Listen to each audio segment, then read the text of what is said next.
صبغة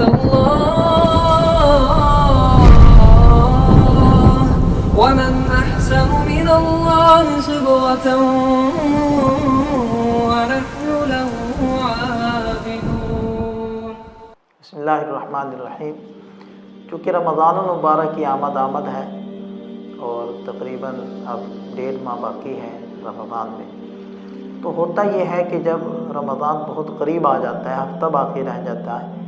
یا رمضان شروع ہو جاتا ہے، تو حفاظ کرام بہت زیادہ متفکر ہو جاتے ہیں اور بہت زیادہ تلاوت کرنا شروع کر دیتے ہیں۔ ویسے تو رمضان میں قرآن کریم کی تلاوت بکثرت ہی کرنی چاہیے، لیکن یاد کرنے کے حوالے سے میں بات کر رہا ہوں کہ اس موقع پر پھر وہ اپنے اوپر بہت زیادہ مشقت ڈال دیتے ہیں، بہت زیادہ فکر مند ہو جاتے ہیں، پریشان ہوتے ہیں اور منزل قابو میں پھر نہیں آتی۔ تو اس کا بہترین طریقہ یہ ہے کہ ابھی 1.5 ماہ باقی ہے رمضان المبارک میں، اس کے علاوہ بھی پورا سال ہم اگر اس نسخے پر عمل کریں گے تو ہماری منزل انتہائی جاندار ہو جائے گی، اور رمضان المبارک میں ہمارے ذہنوں پر اس قدر پریشر منزل یاد کرنے کے حوالے سے نہیں رہے گا۔ وہ طریقہ یہ ہے کہ ہم روزانہ جو منزل پڑھتے ہیں اس سے ہٹ کر ایک تھوڑی سی مقدار طے کریں،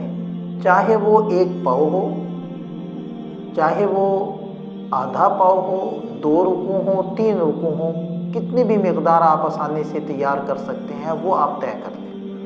اور اس مقدار کو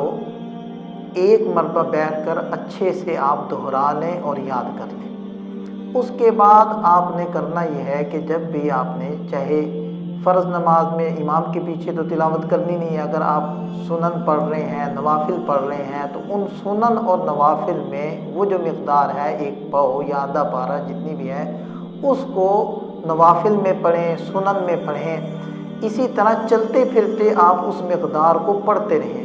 غرض ہے کہ ایک دن میں اس کو 20 بار آپ پڑھ لیں۔ جب آپ اس طریقے سے اس مقدار کو کئی مرتبہ دن میں پڑھ لیں گے، چلتے پھرتے پڑھیں گے اور نمازوں میں پڑھ لیں گے، تو وہ مقدار آپ کی قابو میں آ جائے گی، پختہ ہو جائے گی، سنبھل جائے گی۔ اس کے بعد آپ آگے چلیں اور اس طریقے سے آپ تیاری جب شروع کریں گے تو آپ کی منزل انتہائی پختہ ہو جائے گی، مضبوط ہو جائے گی، اور آپ کو رمضان المبارک میں ایکسٹرا جو ٹینشن ہے منزل کی اس سے نجات حاصل ہو جائے گی۔ اللہ تعالی ہم سب کا حامی و ناصر ہو۔ السلام علیکم۔